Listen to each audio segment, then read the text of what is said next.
Meus amigos, sejam bem-vindos ao canal Caminho Espírita. Eu sou Paulo Ramos. Vamos dar continuidade aos nossos estudos da doutrina espírita, logo após a nossa vinheta.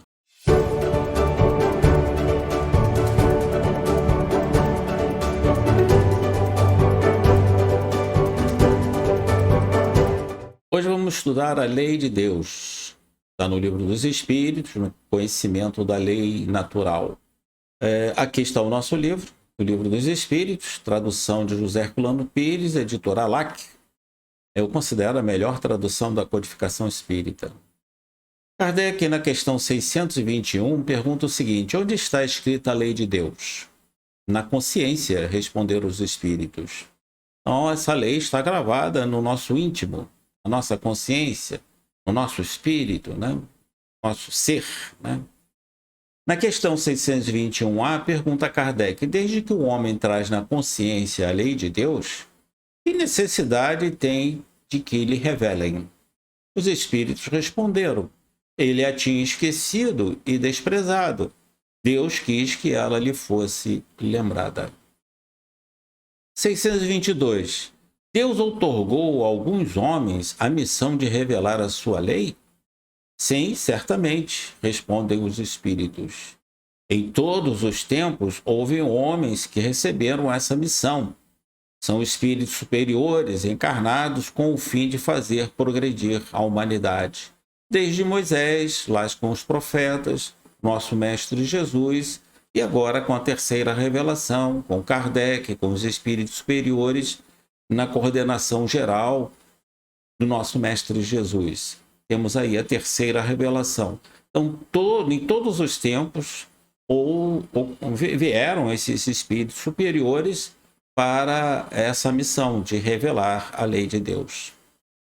623. Esses que pretenderam instruir os homens na lei de Deus não se enganaram algumas vezes e não os fizeram extraviar-se, muitas vezes através de falsos princípios?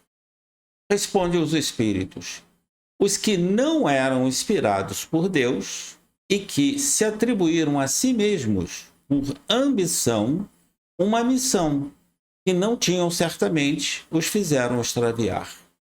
Não obstante, como eram homens de gênio, em meio aos próprios erros, ensinaram frequentemente grandes verdades.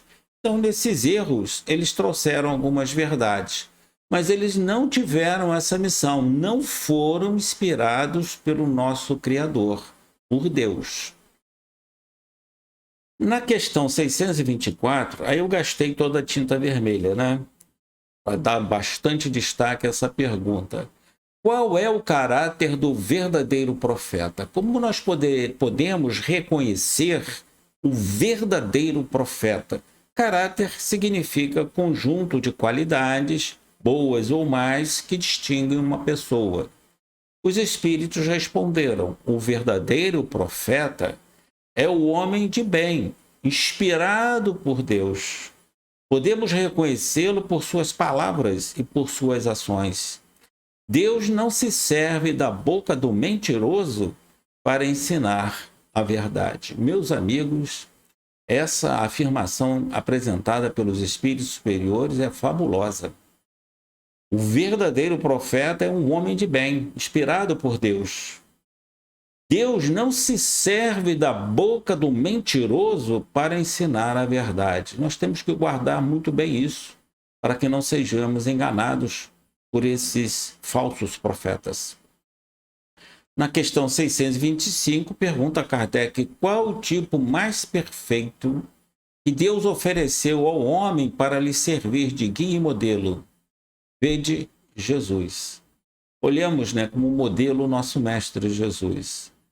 E Kardec complementa dizendo: Jesus é para o homem o tipo de perfeição moral a que pode aspirar a humanidade na Terra. Deus nos oferece como o mais perfeito modelo, e a doutrina que ele ensinou é a mais pura expressão de sua lei, porque ele estava animado do Espírito Divino e foi o ser mais puro que já apareceu na Terra. Allan Kardec. Meus amigos, ficamos por aqui. Obrigado pela sua participação nos nossos estudos. Vamos estudar essa doutrina que nos ensina a lei de Deus e vamos seguir sempre os profetas que foram inspirados por Deus e que são inspirados por Deus e que virão ainda nos dar orientações para que nós possamos conhecer a lei de Deus. A todos, muita paz.